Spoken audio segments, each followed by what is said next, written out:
siang, selamat pagi menjelang siang bagi kita semua, dan bagi semua kita yang sedang menyaksikan ibadah online. Dan juga saya menyapa bagi seluruh jemaat GPDI Betania. Saya berdoa damai sejahtera yang daripada Tuhan yang melampaui segala akal akan memelihara hati dan pikiran kita. Yang percaya katakan amin. Puji Tuhan, haleluya. Nah, kesempatan ini saya akan menyampaikan kebenaran firman Tuhan. Mari siapkan hati kita, siapkan pikiran kita. Saya percaya pagi hari ini kita akan diberkati oleh Tuhan. Puji Tuhan, firman Allah saya akan memberikan tema tentang kuasa merendahkan diri di hadapan Tuhan.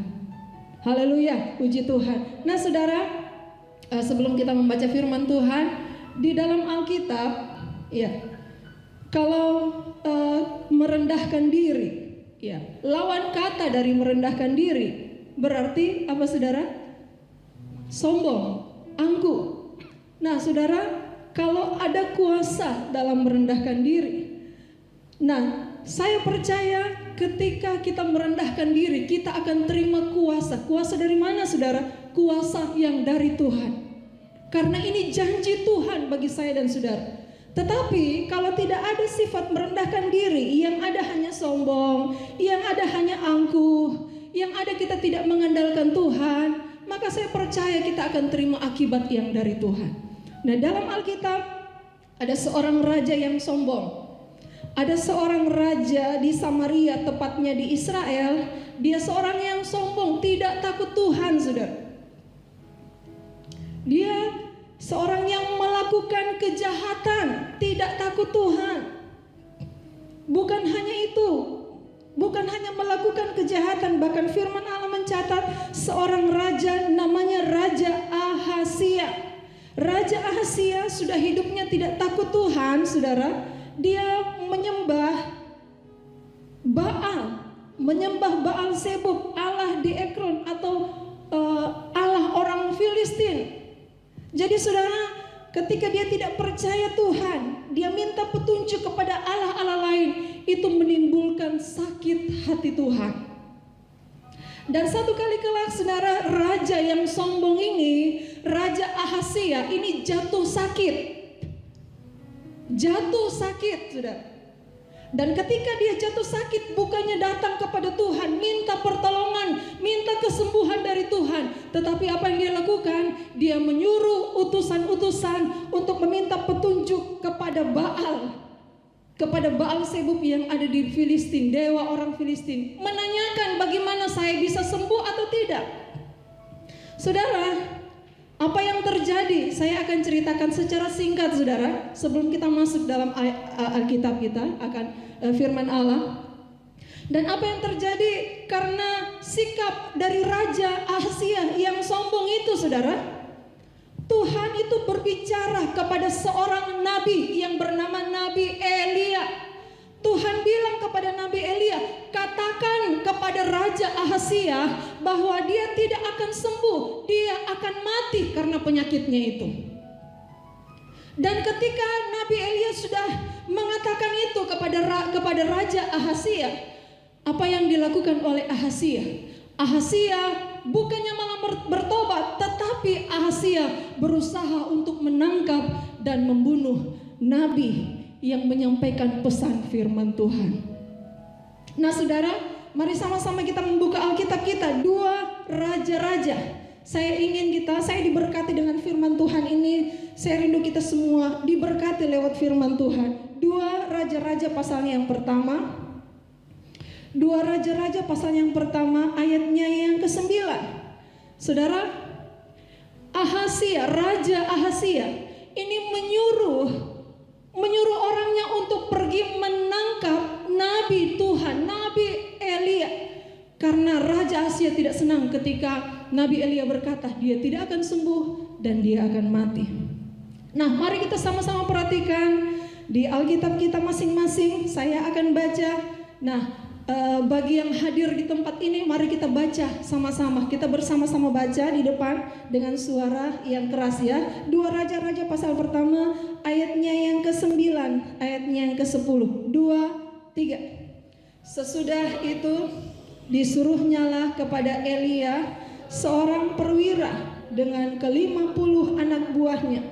Orang itu naik menjumpai Elia yang sedang duduk di atas puncak bukit. Berkatalah orang itu kepadanya, "Hai abdi Allah, raja bertitah, turunlah." Ayat 10. Tetapi Elia menjawab, katanya kepada perwira itu, "Kalau benar aku abdi Allah, biarlah turun api dari langit memakan engkau habis dengan ke-50 anak buahmu. Maka turunlah api dari langit memakan dia habis dengan ke-50 anak buahnya." Saudara, yang pertama dilakukan oleh Raja Asia ketika dia tidak senang mendengar kabar dari Nabi Elia bahwa Nabi Elia menyampaikan pesan firman Tuhan, raja yang sombong itu tidak akan sembuh dan dia akan mengalami kematian. Apa yang dilakukan Raja Asia? Menyuruh seorang perwira, saudara, dan juga ke-50 anak buahnya. Dalam terjemahan lain dikatakan seorang perwira, seorang komandan bersama dengan 50 tentara untuk menangkap Elia. Apa yang terjadi, saudara? Dikatakan api turun dari langit memakan habis perwira dan ke-50 anak buah. Jadi dengan kata lain, orang suruhan Raja Asia itu mati karena hangus dimakan api. Kematian yang sangat tragis, saudara. Ketika Raja Asia mengetahui bahwa orang suruhannya itu sudah mati hangus karena api, tidak puas, bukannya malah merendahkan diri, tetapi apa yang terjadi? Dia ulang lagi, saudara. Mari kita baca, lihat ayatnya yang ke-11. Ya, kita sama-sama perhatikan ayat yang ke-11. Kita baca bersama-sama ayat yang ke-11. 2, 3. Kemudian raja menyuruh pula kepadanya seorang perwira yang lain dengan ke-50 anak buahnya. Lalu orang itu berkata kepada Elia, "Hai abdi Allah, beginilah titah raja, segeralah turun." Ayat 12, 2, 3. Tetapi Elia menjawab mereka, "Kalau benar aku abdi Allah, biarlah turun api dari langit memakan engkau habis dengan ke-50 anak buahmu. Maka turunlah api Allah dari langit memakan dia habis dengan ke-50 anak buah." Peristiwa yang sama, saudara. Utusan yang pertama yang disuruh oleh Asia itu dikatakan hangus dimakan api. Yang kedua sama juga, saudara. Sama, kematian yang tragis, hangus dimakan api, saudara. Tidak puas Raja Asia dengan hal tersebut, dia berusaha lagi untuk bagaimana caranya menangkap Nabi Eli. Mari kita baca lagi, saudara. Dalam ayatnya yang ke-13. Sama-sama kita baca 2, 3. Kemudian raja menyuruh pula seorang perwira yang ketiga dengan ke-50 anak buahnya. Lalu naiklah perwira yang ketiga itu, dan sesudah sampai berlututlah ia di depan Elia serta memohon belas kasihan kepadanya. Katanya, "Ya abdi Allah, biarlah kiranya nyawaku dan nyawa ke-50 orang hamba-hambamu ini berharga di matamu." Ayat 14. Bukankah api sudah turun dari langit memakan habis kedua perwira yang dahulu dengan ke-50 anak buah mereka? Tetapi sekarang biarlah nyawaku berharga di matamu. Nah, saudara, yang diberkati oleh Tuhan, utusan yang ketiga yang disuruh oleh Raja Asia, seorang perwira, seorang komandan dengan 50 tentara atau 50 anak buahnya, saudara.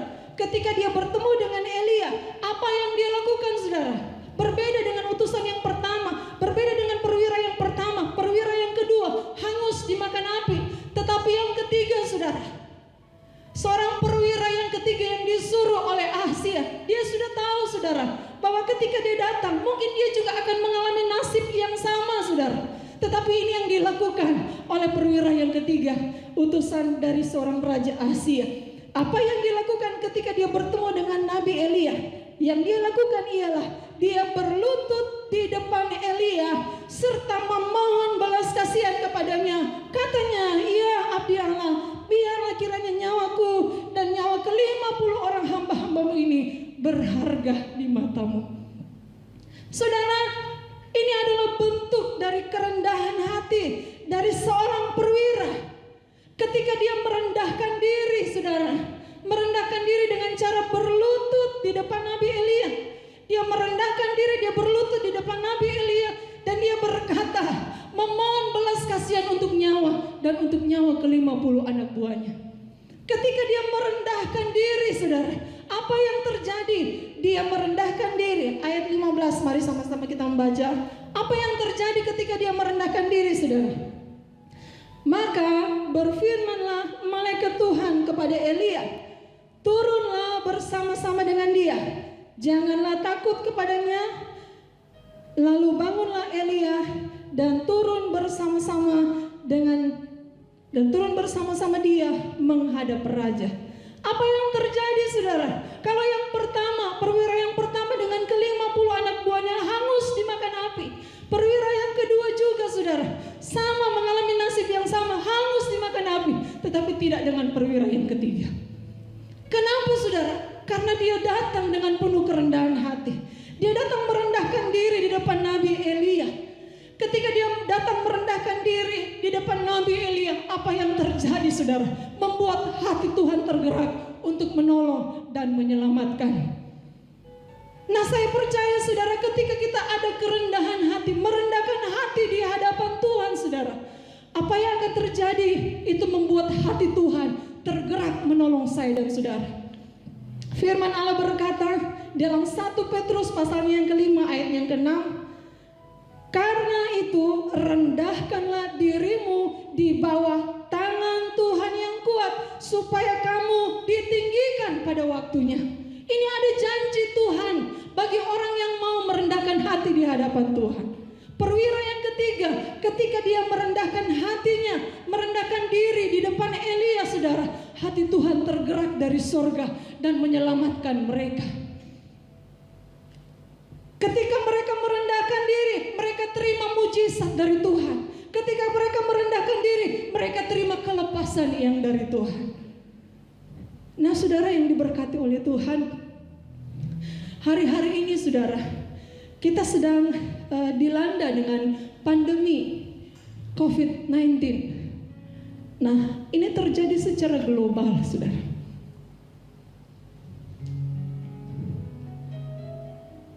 Dan saya percaya ini diizinkan oleh Tuhan. Kalau Tuhan mengizinkan terjadi di tengah-tengah dunia, saudara, terjadi di tengah-tengah bangsa kita, saudara,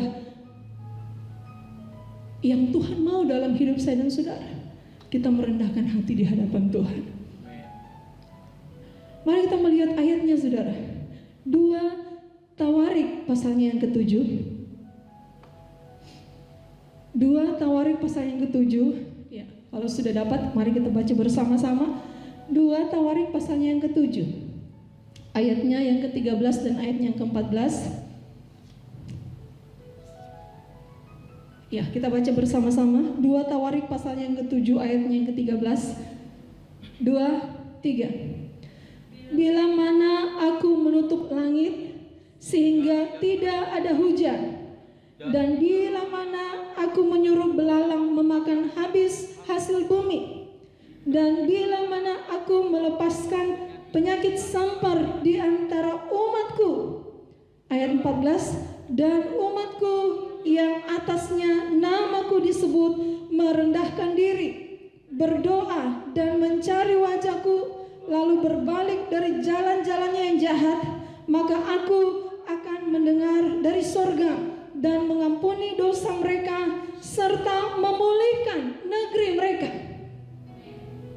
Nah, saudara, dikatakan bahwa jika Tuhan, ini aku huruf besar, jika Tuhan menutup langit sehingga tidak ada hujan, jika Tuhan melepaskan penyakit sampar di tengah-tengah dunia, Jika Tuhan melepaskan penyakit sampar, penyakit yang menimbulkan kematian secara besar-besaran, saudara. Jika Tuhan yang melepaskan, jika Tuhan yang mengizinkan negara, bumi ini, ya saudara, mengalami wabah penyakit, ya saudara. Jika Tuhan mengizinkan, yang Tuhan mau lihat bagi saya dan saudara ialah, dan umatku yang atasnya namaku disebut merendahkan diri, berdoa dan mencari wajahku, lalu berbalik dari jalan-jalan yang jahat. Apa saudara? Maka aku akan mendengar dari sorga dan mengampuni dosa mereka serta memulihkan negeri mereka. Saudara, yang Tuhan mau di hari-hari ini, saudara, kita belajar untuk merendahkan hati di hadapan Tuhan. Saya percaya seperti seorang perwira yang ketiga, dia merendahkan hati di depan seorang Nabi Elia, sehingga dia alami kelepasan, dia alami mujizat yang dari Tuhan, saudara. Nah, saya percaya ketika sekarang ini kita sedang menghadapi masalah bagi dunia ini, saudara. Pandemi yang terjadi yang kita tidak tahu kapan ujungnya, kapan berakhirnya, saudara. Saya percaya gereja-gereja Tuhan saat ini sedang dipanggil oleh Tuhan untuk kita merendahkan hati kita di hadapan Tuhan. Bukan cuma gereja, orang-orang percaya, hamba-hamba Tuhan, kita merendahkan hati di hadapan Tuhan. Saatnya, saudara, Tuhan panggil saya dan saudara, Tuhan panggil keluarga Kristen. Walaupun kita tidak bisa beribadah di gereja kita masing-masing, saudara, tetapi yang Tuhan mau di dalam rumah ada persekutuan kita kepada Tuhan. Ajaklah keluarga kita untuk merendahkan hati di hadapan Tuhan, berdoa kepada Tuhan, saudara, merendahkan hati di hadapan Tuhan, berdoa, berpuasa, saudara. Dan apa, saudara, yang terjadi ketika kita berdoa, ketika kita berpuasa, ketika kita merendahkan diri di tangan Tuhan yang kuat, ada janji Tuhan yang besar yang akan menjadi bagian saya dan saudara. Ialah apa, saudara? Kita akan ditinggikan pada waktunya. Janji Tuhan yang besar dalam hidup saya dan saudara, ketika bangsa kita merendahkan diri di hadapan Tuhan. Kita melihat sekarang banyak orang-orang, banyak pemulihan, orang-orang berdoa di jalan-jalan, orang-orang berdoa di pinggir jalan, di rumah sakit, bahkan dimanapun, saudara, kita melihat banyak yang berdoa, banyak yang merendahkan diri, saudara, di hadapan Tuhan. Saat ini Tuhan sedang memanggil engkau yang sedang menyaksikan tayangan ini. Tuhan sedang memanggil saya dan saudara untuk kita merendahkan diri di hadapan Tuhan. Merendahkan diri di hadapan Tuhan sehingga Tuhan itu memulihkan negeri saya dan saudara. Dan saudara, masalah yang terjadi, pandemi yang terjadi saat ini, saudara, itu menimbulkan krisis ekonomi. Sudah saya baca-baca, saya melihat berita-berita, ya saudara. Menurut data harian dari COVID-19 yang terkonfirmasi, ya pada tanggal 15 bulan ini, bulan 4, orang yang terkonfirmasi positif corona sudah lebih dari 5.000 orang. Sudah banyak orang yang terkena, saudara. Dan 446 yang sembuh dan 469 meninggal dunia.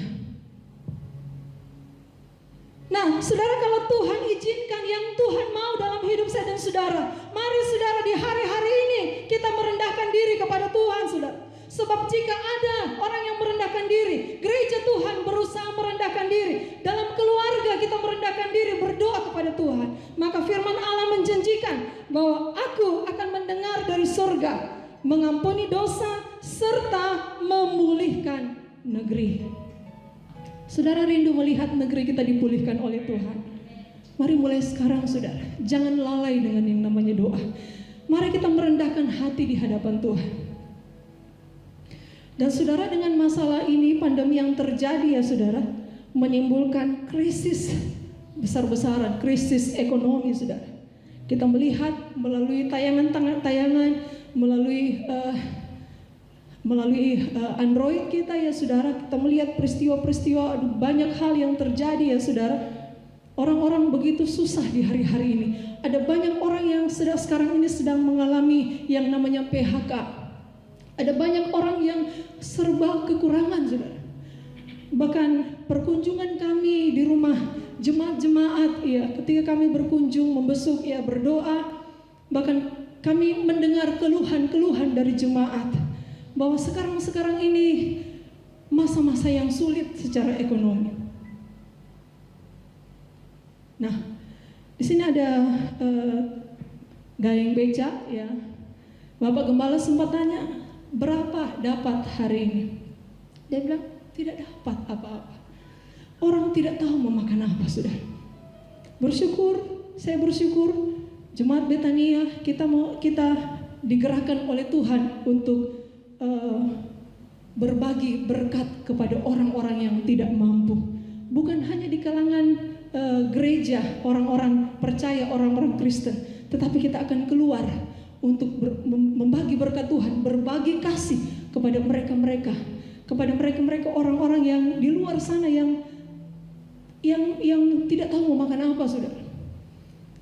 Bersyukur Tuhan gerakan Jemaat Betania. Dan saudara yang diberkati oleh Tuhan, ini dampaknya juga terjadi. Bukan hanya orang-orang banyak yang mengalami kesusahan. Saya menyaksikan di media sosial ada hamba Tuhan yang berkata begini, nah kita gereja, kita hamba-hamba Tuhan, kita ini pendeta, kalau sudah tidak ada ibadah-ibadah, kalau tidak ada ibadah, tidak ada lagi ibadah, tidak ada persembahan, kita pendeta ini mau makan apa? Saya mendengar kesaksian, saudara, dan ini kenyataan, saudara, yang terjadi di hari-hari ini.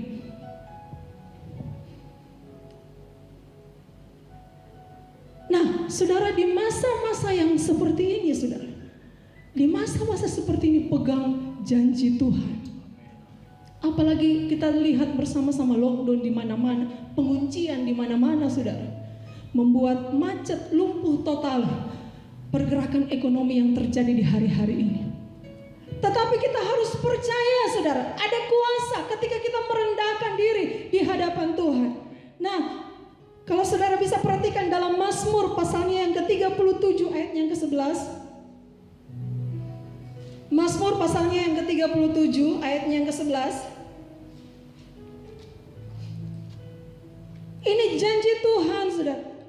Tetapi orang-orang yang rendah hati akan mewarisi negeri dan bergembira karena kesejahteraan yang berlimpah-limpah, saudara.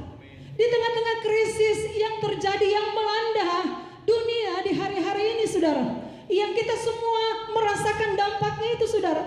Tetapi janji Tuhan bagi saya dan saudara, ketika kita merendahkan diri di hadapan Tuhan, maka firman Allah berkata, ada janji Tuhan, maka kita akan bergembira, kita akan menikmati kesejahteraan yang berlimpah-limpah dari Tuhan. Dengan cara apa, saudara?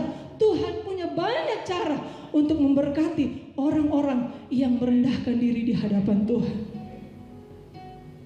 Saya percaya, saya yakin bahwa Jemaat Betania itu dipakai Tuhan menjadi perpanjangan tangan Tuhan untuk memberkati pekerjaan Tuhan di tempat ini. Dan saya percaya, saudara, banyak sekarang hamba-hamba Tuhan sekarang cari cara, bagaimana caranya demo ke sana sini, demo kepada pimpinan gereja untuk meminta bantuan, untuk meminta kesejahteraan hidup, saudara. Tetapi saudara, kalau kita merendahkan hati di bawah tangan Tuhan yang kuat, tidak perlu kita demo sana sini, tidak perlu kita komplain kepada pemimpin, saudara, karena pemimpin gereja juga manusia. Tetapi kalau kita merendahkan diri di hadapan Tuhan, Tuhan punya banyak cara untuk memberkati saya dan saudara. Dan yang terakhir, saudara, saya undang pelayan-pelayan altar tampil ke depan. Ketika kita merendahkan diri di hadapan Tuhan, umat-umat Tuhan yang saat ini mungkin sedang mengalami beban, umat-umat Tuhan yang saat ini sedang mengalami masalah, mungkin masalah dalam ekonomi, dalam keuangan, mungkin masalah dalam sakit penyakitmu, mungkin masalah, mungkin kebutuhan, mungkin dalam hubungan keluarga, suami istri, orang tua dan anak, atau mungkin dalam hal apa sebagai orang-orang muda, saudara punya beban, saudara punya masalah, saudara. Tetapi ingat janji Tuhan, pegang janji Tuhan. Ketika kita merendahkan diri, perwira utusan yang ketiga, merendahkan diri, memohon belas kasihan Tuhan. Apa yang terjadi? Dia alami mujizat yang dari Tuhan. Kita rindu mengalami mujizat dalam rumah tangga. Kita rindu mengalami lawatan Allah dalam rumah tangga, dalam pelayanan, dalam usaha pekerjaan, pegang janji Tuhan, merendahkan diri, sebab Tuhan punya banyak cara untuk memberkati saya dan saudara. Aku percaya janjimu iya dan amin. Tanyakan pujian ini. Haleluya.